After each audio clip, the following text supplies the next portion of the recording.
it all says NextGen. It doesn't necessarily say that we are separate ministries, but that we are one team. And that's really what we are trying to impart to you guys today, is that we are all, each and every one of us, even the people you haven't met yet, we're all part of a NextGen team. And that means we're part of a team that gets to reach the next generation of believers, leaders, missionaries, pastors.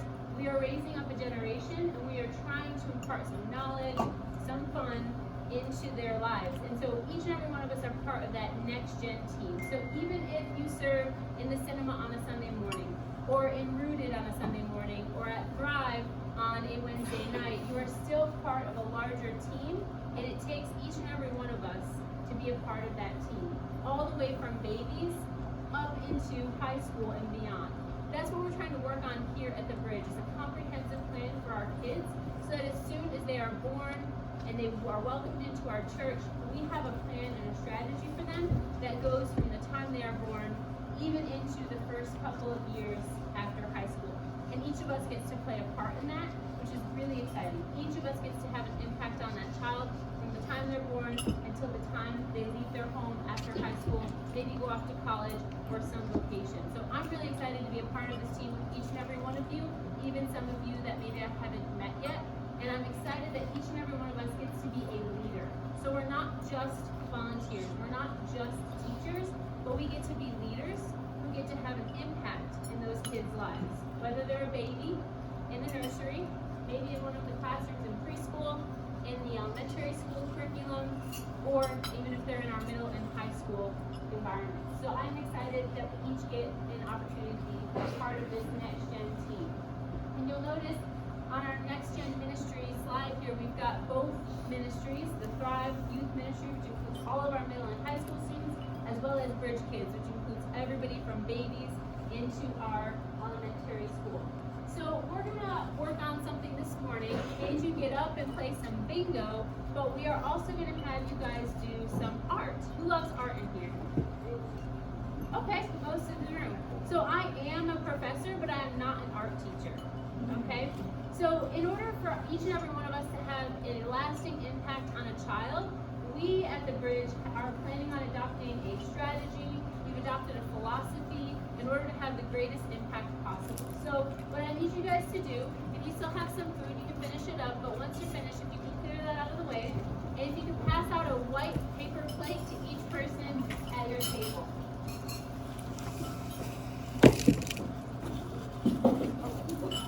So each person needs a white paper plate, and each person needs a paintbrush, because like I said, I'm going to be your art teacher today. You're in art class now. So once everybody has a white pizza or a white plate, I need you guys to go ahead and pick up the yellow paint. And each person put a little dot of yellow paint in an island. So you have to share it at your table. Everybody put a glob of yellow paint on their plate. Pass the paint around. Where?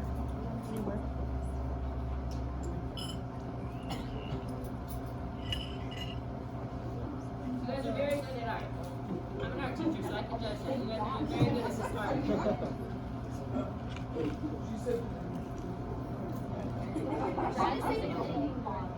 Hey, I just said put the paint on plate. Bad art student.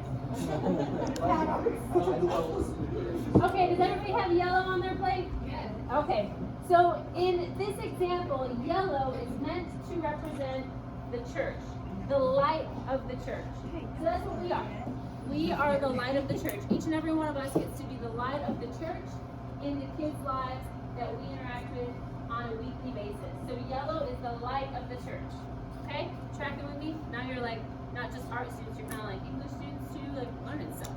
Alright, now the red paint. I need you guys to pick up the red paint and put a glob of red paint, separate from the yellow paint, on your plate. Good art students.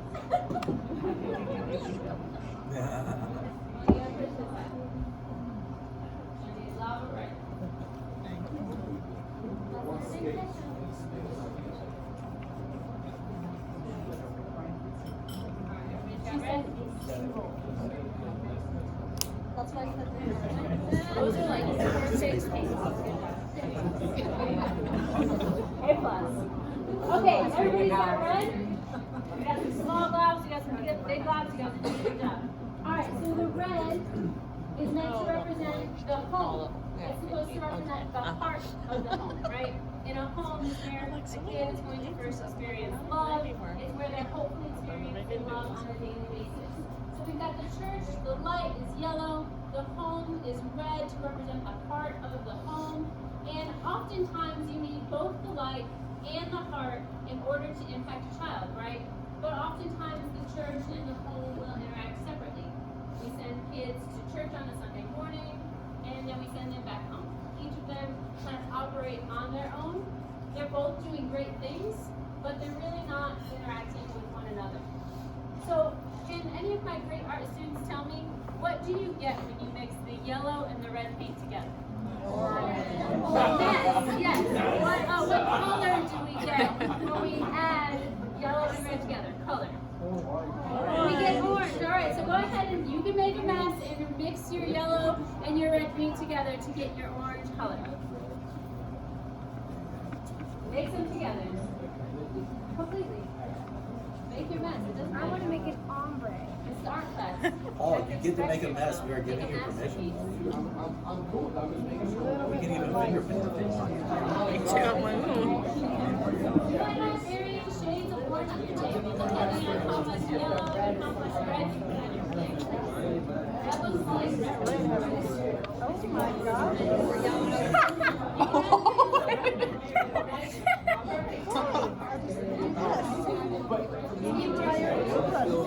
We have extra, we're good. Went away. It's just like a swallow. I guess it went over yellow. I'm seeing some varying colors of orange around the room. So you guys can continue mixing if you find this fun and satisfying. I'm sure some of you might. The true art students at heart find this satisfying. So when we combine the home, which is yellow, the home which is red, and the church which is yellow, when we combine them together, we get the color orange. And orange is a philosophy, it's a strategy, it's a company that puts forth things like curriculum that we use on a Sunday morning, but ultimately it gives us strategies that we can use in order to make sure that we're partnering with parents and that parents are partnering with us. Because ultimately, when we have two combined influences, the church and the home combined together, it has a greater impact than either of those influences separately, right? So when we combine together as orange, when we are partnering with parents and they are partnering with us, it has a greater impact. Because we have lots of questions for you guys today, a lot of what-if questions. We kind of want you to come into this with an open mind. What if we could influence every kid and every teen to have a greater relationship with Jesus? What if every teenager who left our church carried their faith into their adulthood?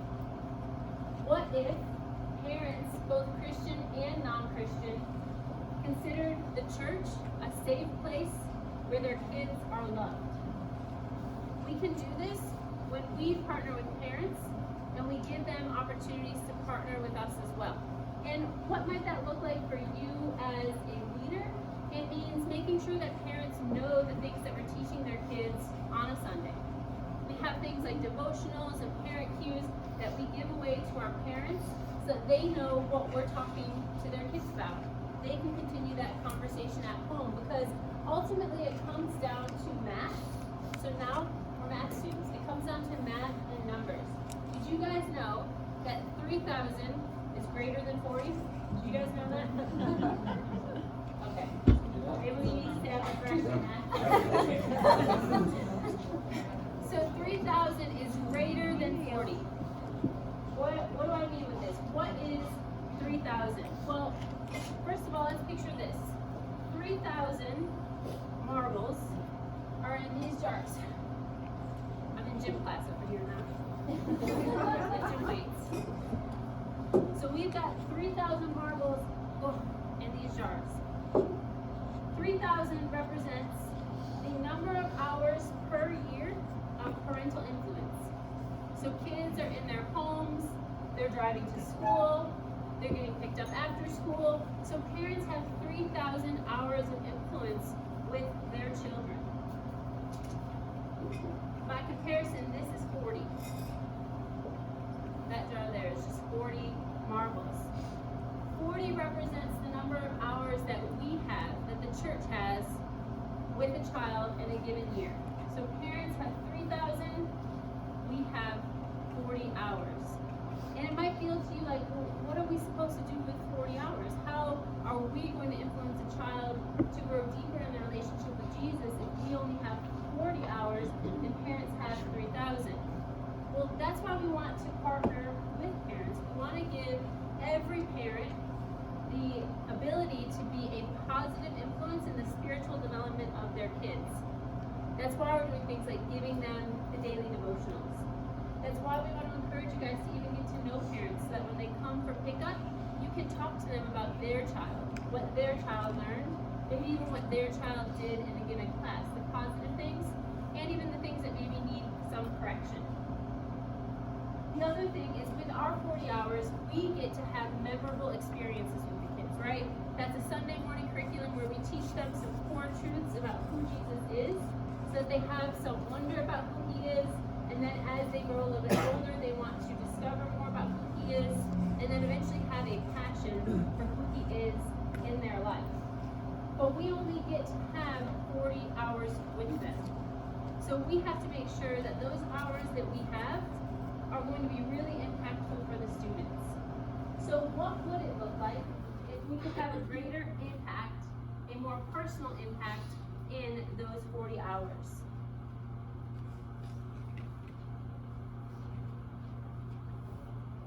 Sorry, volume. So the biggest influence in my life for my desire to get involved with youth ministry was my own youth pastor. When I was growing up, his name was Austin Moore. He had a huge influence on my young life and really inspired me to want to get involved and to have the same impact on young lives. My relationship with Austin is really hard to summarize in like one moment. I think really the bigger part of that relationship is that he was always there. He was this kind of ever-present person in my life. He was always there to listen as I was going through my awkward teenage years. And I wouldn't say that he had any kind of like really sage advice or really anything like that. It was more of he was just someone there to listen to me. So when I was struggling with common teenage problems, he was that person that I could go to, that I trusted. When I was dealing with relationship problems, when I had problems with my school, no matter what it was, he was always there for me. And he was a great resource for me to live with. And it was also his influence on my life that really inspired me to want to have that impact on the students' life. All right, everybody give David Meyer a hand. Funny thing about David hates public speaking and being in front of a camera. And David serves in Rooted, he and his wife Abby in Rooted on Sunday mornings as well as on Wednesday nights.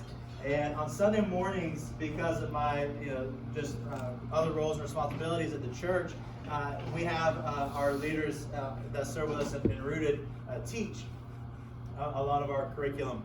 And so the first time though David ever taught, he was deathly afraid of it. I'm going to share this story because I think it's funny, and it's funny at your expense, David. Sorry about that. But I thought I was going to have to call the ambulance because David was faithful and he did it, and it took a lot of encouragement. But he had this red spot on his neck that started right here, and by the time that he was done, it was like up on his face. And poor guy, but he did an amazing, amazing job. And there's just a couple things I want to highlight that David talked about, but first I want to highlight each and every single one of you because I don't think it's by accident that you're here, and I don't think it's by accident that God has called you into serving in NextGen ministry. You may have started out by just saying, hey, I love kids or I love teenagers and I just want to support what's going on there. But again, today what we hope to encourage you is that you realize that your role that you serve in either Bridge Kids or with our youth ministry is more than just volunteering. It's leading. And there's a couple of things that David mentioned about in his video as he talked about his youth pastor, Austin. And one thing that he said is Austin never gave him any sage wisdom or advice. But he was always there with him. To be there whatever he was going through. If it was just normal teenage stuff or if it were really hard things, Austin was always there. And I want to tell you that sometimes I think for us, we kind of struggle with what do I say if, right? What do I say if that child asks me something? Or what do I say if that student asks me a question? Especially because I think for a lot of us that we feel like we have to have lived experience or like a shared experience to be able to relate. But I want to encourage you today that God has put you in the life of a child or student for a reason. And he's put you there because they need you. They need you there. See, what this video also tells me about in David's story is that all of us, that Austin and David had a relationship. There was something just outside of a normal youth service that clicked between Austin and David. And I love the fact that that David says, that's why I'm here. That's why I'm serving. It's because I want to be that for another student. See, for me, I could look back to several leaders in my own church and in multiple different churches throughout my life that played a crucial role in my life. My kids pastor, and I was going through kids ministry at a time where the kids pastors that I had kind of stepped away, and we hired somebody out from outside the church. And I'd never, met them before, had no relationship with them. And I was like a fifth grader, kind of about to go into my youth ministry. But that kids pastor came in, he wanted to know who I was, and he immediately asked me to help out serving in with the sound team, with other leaders, encouraging me to, encouraging me to get involved more than just on a attending level. And he brought more out of me as a kid. Then when I went into youth ministry, my youth pastor played a pivotal role in giving me a heart for worship. He used to burn, it's probably illegal, but he used to burn these CDs of worship CDs. And he would give them out to the youth group. And he would teach us how to pray and how to listen to worship. And I remember, even though I thought it was the stupidest thing and the most silly thing in the world, I remember putting that burned CD in my CD player, and he would teach us about what it looks like to lay down before the Lord and pray. And so I remember as a junior high student, getting in my room, I shut the door, of course, and I put that CD down of worship music, and I laid down and began to pray. And I didn't really want to. It was kind of weird and awkward, but I kept going through and kind of pressing through that awkwardness. And I remember as a junior high student just being in tears and moved by God. And I had two youth leaders. They were husband and wife named Patrick and Stephanie Molinex. They couldn't have kids, but they loved serving in our youth ministry. Patrick ran sound, and Stephanie did whatever else needed to be done. And they would often pick me up because I grew up in a small town, about 30 minutes outside of Jacksonville, where we went to church, and they kind of lived close by to us. And so they would oftentimes take me home after my parents had been at work all day. And they would take me home. And Patrick began to realize that I had a love for worship. And you can see if you were here this morning where I'm going with this. But I had a love, not even just for worship, but my entire life loved music. And so he had this old bass guitar laying around that he wanted to facilitate my love for worship. And I grew up, I played saxophone in band, 6th grade all the way through college. Problem with saxophone is you can't really sing and play at the same time.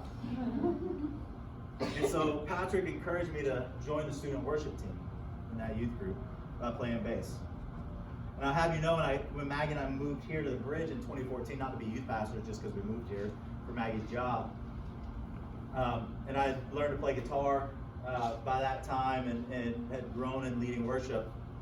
It was this bass, though, that I played on the worship team.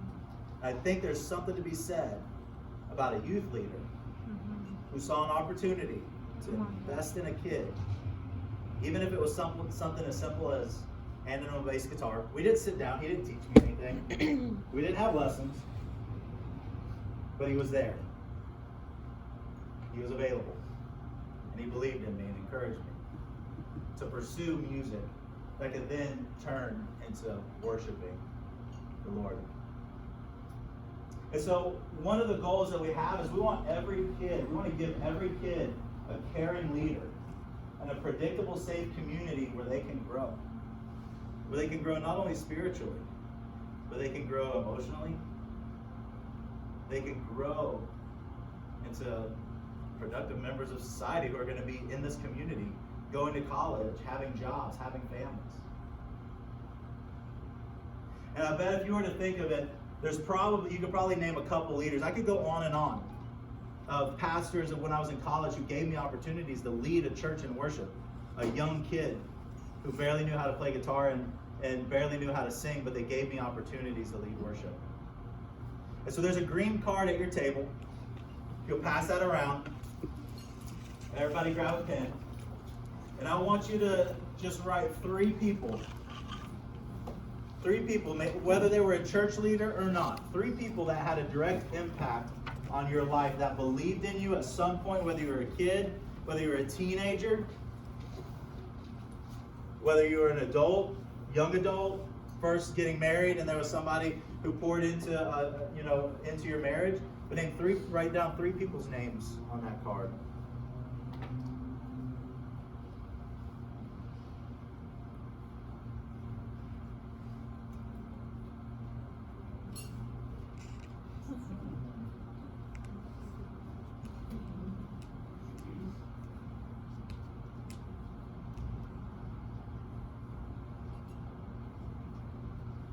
I give you just a couple more seconds.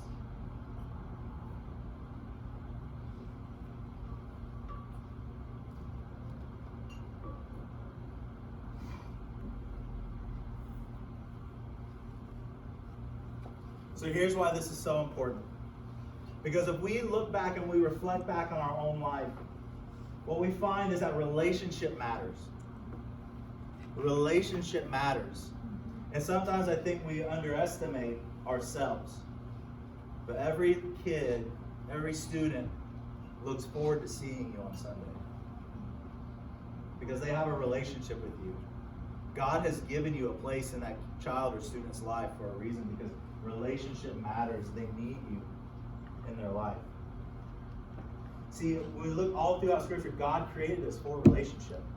Jesus himself had 12 people that followed him around, that he was imparting wisdom to, that he was helping grow spiritually, and he was pushing them to grow beyond themselves, and he believed in them when they didn't even believe in themselves. And that's what every single one of us we get to do. That's what we get to do every Sunday we serve, every Wednesday that we serve, every event that we serve. But here's the deal, it's beyond those days that we serve.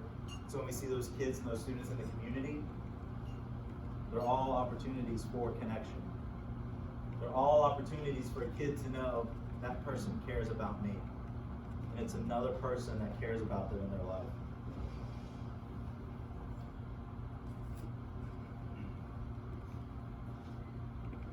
You see, we have a problem that we all, I think, are well aware of in our culture, and if you're not, we'll tell you that we have kind of moved into this, that we're not really a Christian nation anymore. And culture keeps pulling our kids away from the church. They're finding relationships. And I can tell you, being a youth pastor, that the relationships that they're finding are usually on social media. But there's a really big distrust of people right now, especially with our teenagers. And those kids that are in our kids' church right now are going to be growing up in that environment. Because they see people acting one way. And then they see them at school and they're acting a different way. And there's a distrust with relationships now. But we get to be the ones who can say, hey, you can, out of anybody in this world, you can count on me. You can trust me. Because here's the point of it. Kids and students, they'll walk away from a program. We can have the best programs We could have the best kids ministry and the best youth ministry in the New River Valley. I think we got pretty good ones. But kids will walk away from a program. We can have the most bomb worship on a Sunday morning. Adults will walk away from a program. That's right. What they won't walk away from is a relationship. And that's what we want to foster. Young people and adults that are pouring into kids' lives, that can pour into their lives with a Christian mindset, that can give them advice on what Jesus has to say about things when things are going wrong. But here's the deal. This is the truth. It's impossible to have a relationship if you don't know who that kid or student is. I want to encourage you, get to know the kids that you serve on Sundays, the kids that you're leading on Sunday mornings. Get to know the students that you work with in youth ministry. Get to know them. Get to know what they love, what they like, what they don't like. Get to know when their birthday is. Send them a birthday card. If you don't know, and you have then you can contact myself or Pastor Shea. We'll send you their birthdays. We send them a birthday card already. But how cool would it be for a kid or a student to get a birthday card from you in the mail? That would blow them away.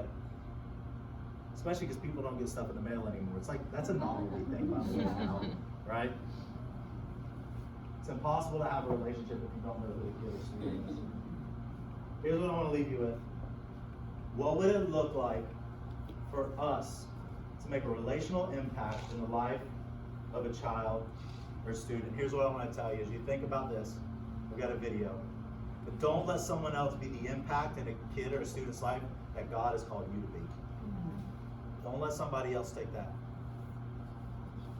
I'm going to play another video from one of our kids ministry leaders. Thank you.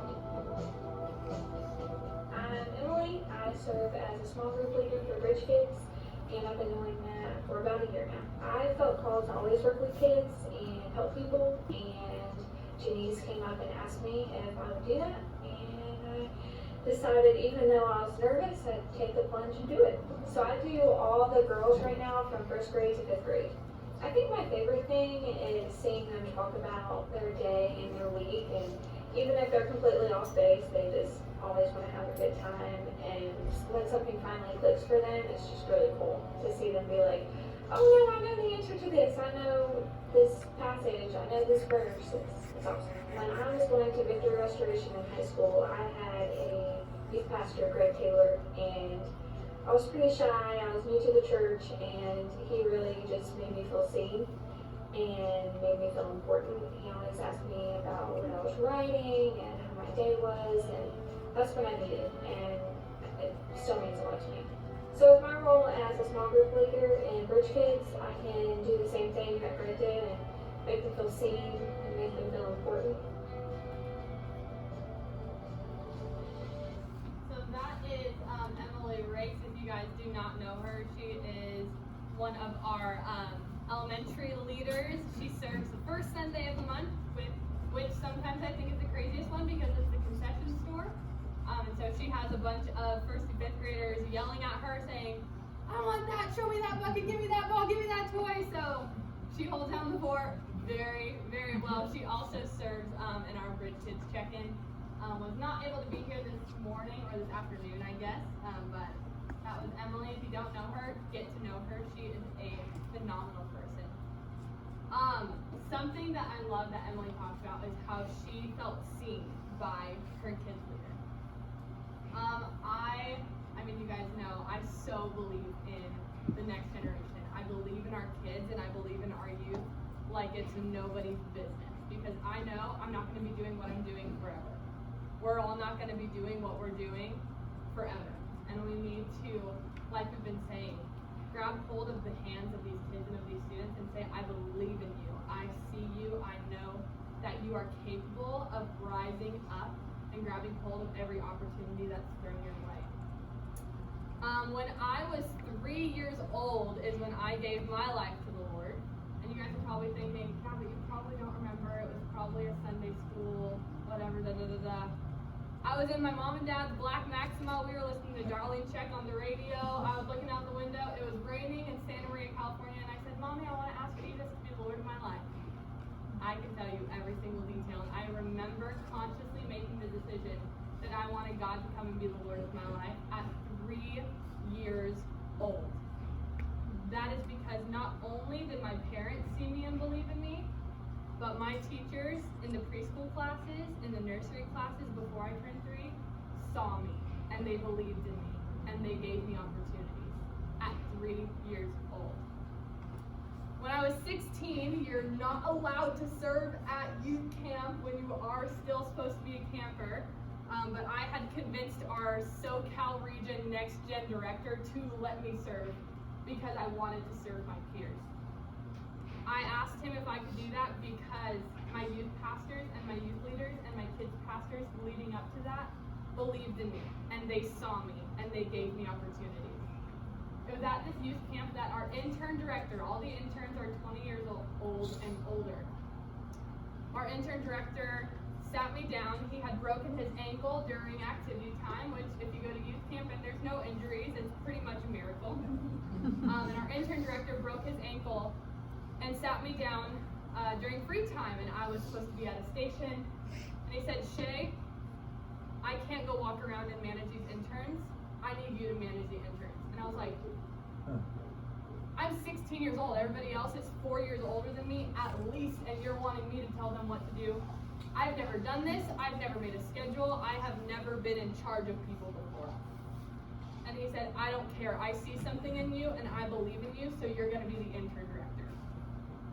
He saw me. He realized the potential that I had, and even though he knew, like Josh had said, I had no experience.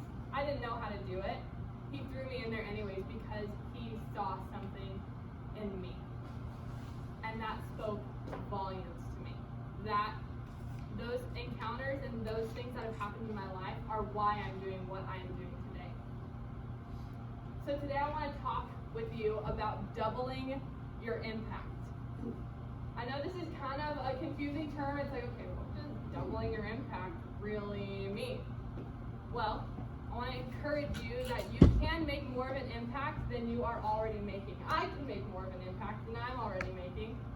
We all can make a bigger impact because culture is so swaying our kids and our teens the wrong way. We want to have a stronger and a larger impact partnering with the parents, seeing the parents and seeing their kids together, impacting them greater and deeper than culture could ever impact them. Now, I know a lot of us like to do some behind the scenes work. Not many of us like to be on stage on a platform. We don't really, it's just not our vibe. We like to do behind the scenes work, get to know the kids. And not everybody needs to be seen by everybody, but everybody has to be seen by somebody. Josh had you guys write down 3 names of the people on those green cards. Those people are people who have seen you. Imagine a kid or a teenager, you sitting them down and saying, write down the names of 3 people that have impacted you. Would they write your name down? Would they write my name down? Would they write Josh and Maggie's name, Pastor Juniece? Would they write our names down because we've left that much of a mark on their life at the age that they're at right now? Jesus modeled this perfectly for us as he modeled everything perfectly for us. I'm so glad that we have an example like Jesus because I don't know what I would do if I did not have an example to follow like Jesus. But in Luke 19, 1 through 10, is the story of Zacchaeus. And you guys all know the song, Zacchaeus was a wee little man, and a wee little man was he. Thank you. I actually don't know that song, I just heard it from a Skit Guys video. Do you guys know who Skit Guys are? Yeah? Okay, well, I think they're hilarious. Anyways, Zacchaeus, short guy, wee little man, can't see what is going on. All these crowds of people, he gets so lost in the mix, so he's like, you know what? I don't even care. I'm going to climb up in this tree, and I'm going to make sure that I can see Jesus. That was his goal, just to see Jesus. That was it. And then Jesus is standing there in the midst of all these crowds and starts walking and says, Zacchaeus, come down. And in that moment, Zacchaeus felt seen by the King of Kings. He said, Zacchaeus, come down. Called him down. Forgave him. And then not only just goes from that place, goes to his house to eat with him, sits down at the table, which is where such fantastic ministry happens, is around the table. Zacchaeus was seen by Jesus. And Jesus made sure that not only was Zacchaeus seen, but that Zacchaeus felt seen. So Jesus could have just stopped at, Zacchaeus, come down, you're forgiven. Walked away. Zacchaeus probably would have been like, oh man, I was seen. But then Jesus further and went with it and said, great, we've had that conversation. Let's go hang out. I want to get to know you. I want to see where you live. I want to get to know your family. I want to hear about your life. He went further for that relationship so that Jesus left from Zacchaeus' house, and Zacchaeus knew, I'm seen. Someone sees me. Someone sees what I can do. Earlier, Maggie talked about 40 hours of impact per year on average is what we get. If you can't see in the back, there are 4 of these filled up with marbles. They're really heavy. This is what we get. 40 compared to 4 mason jars filled to the top with marbles. But let me put something else into perspective for you. If you are serving 1 time a month, you get an hour and a half each month, which totals out to 18 hours a year for impact. It doesn't even fill up the whole bottle. 18 hours if you serve 1 time a month. And if we want to go a little bit further than that, and we're looking at small group time, which in kids we have just furthered to 30 minutes, you get 6 hours a year of impact in a kid's life. That's it. 6 hours, 18 hours, and 40 hours compared to 3,000 hours a parent gets. There's a little card on your table and it says, imagine if you had 1 hour this week with a kid, what would you do? Just 1 hour. That in and of itself, if you have 1 hour this week, 1 hour, 1 week out of every single month, that's 12 hours. That's more than just sitting down and leading a small group with them. What would you do? Would you go to the trampoline park? Would you go to the arcade? Would you go skateboarding? Would you take them out for ice cream? What would you do in that 1 hour to leave an impact and to leave a mark on their life? I want to pose a question to you guys today that is a bit of a bold question. What would it look like, specifically talking to kids leaders? What would it look like if you doubled your impact and served more than 1 Sunday a month and had a greater impact in a kid's life? I get parents who will call me and we'll just talk about how their kid's doing, if they need prayer, if they need anything.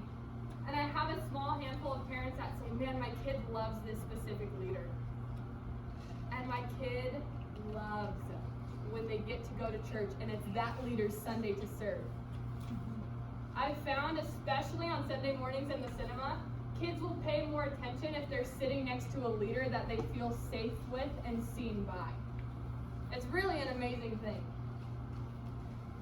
What would it look like if you sprung your impact in a kid or in a student's life up way more? We have a video that we want to show you that will really explain, and it will show you what having a great impact in a student's life and a kid's life looks like.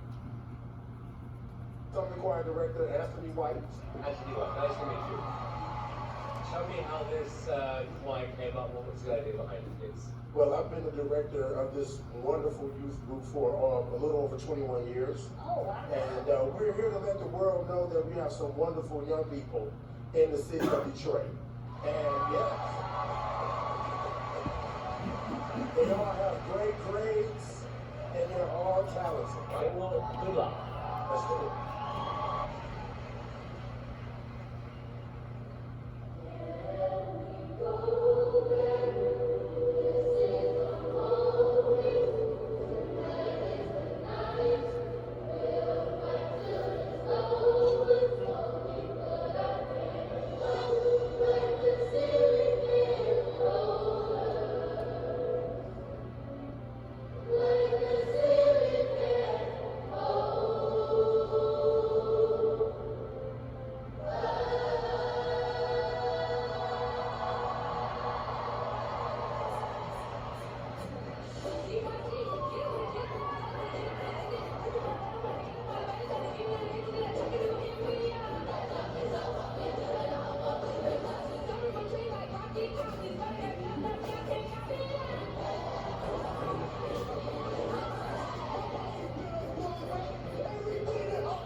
was your moment?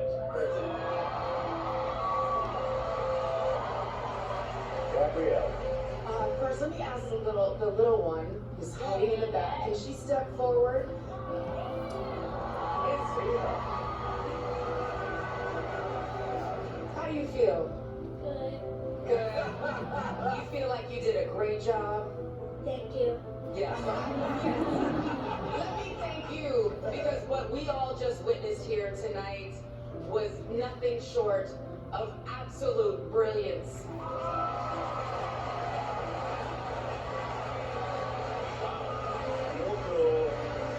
This was not expected. Oh, you know what? Wait. I'm so sorry to interrupt you, Holly. I have to tell you.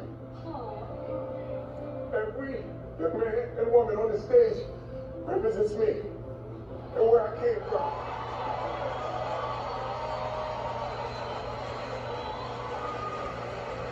I remember sitting out my window in Flint, Michigan, dreaming and wanting to make it and wanting to be here. And they're here. And they did so well that I have to do this. All it takes is one person to believe in a young man or woman for them to reach their dreams, and you are that man, sir.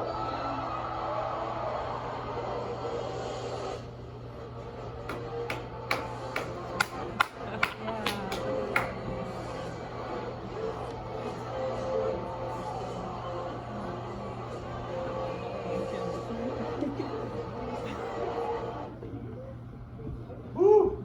How many of you, your eyes are a little wet? Every time I watch that video, I had to edit one of those too. Yeah.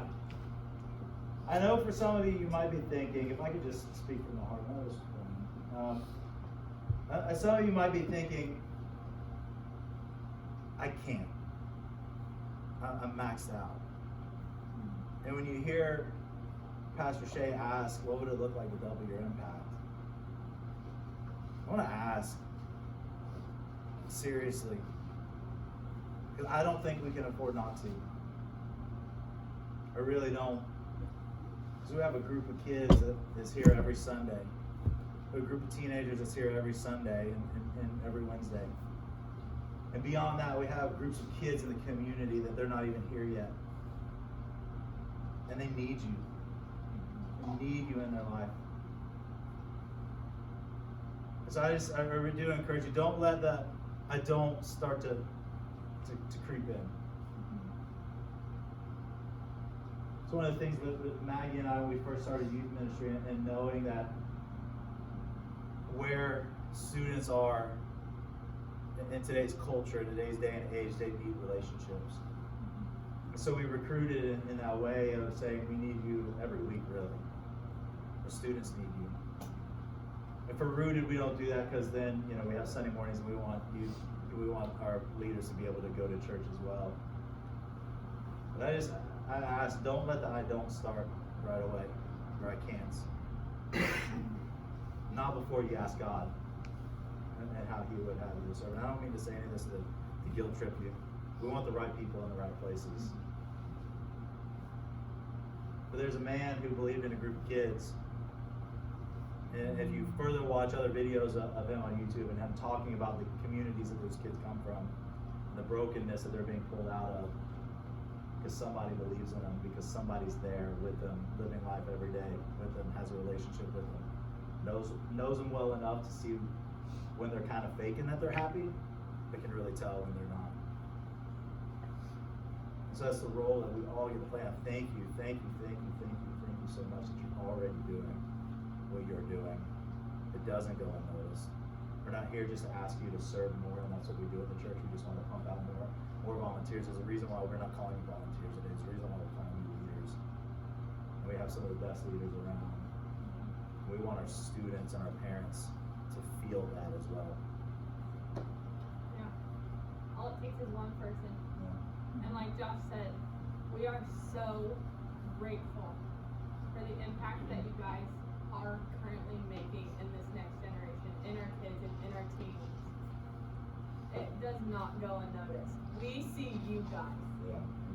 And we are thankful for you pouring into our kids, pouring into our babies, pouring into our preschoolers, our kindergarteners, our junior hires, our high schoolers. We could not do this without you. Like Josh said, God created us for a relationship, and we're so glad we get to be in relationship with you guys. Not only in relationship, but we get to serve the kingdom of God and lead kids and students closer to know Jesus and his purpose for their life with you and alongside you. Yeah, and I just want to also reiterate, thank you guys for being here today. We are going to wrap it up now, but there is some dessert for each and every one of you to have. It's in the back. They made some apple crisps for us. So I hope you guys have enjoyed your time here. I hope that you leave inspired to know that you get to make an impact in the kids' lives, and that impact is going to last into their adulthood. It's going to last through the next generation. So thank you guys. Thank you. Apple crisps is in the back.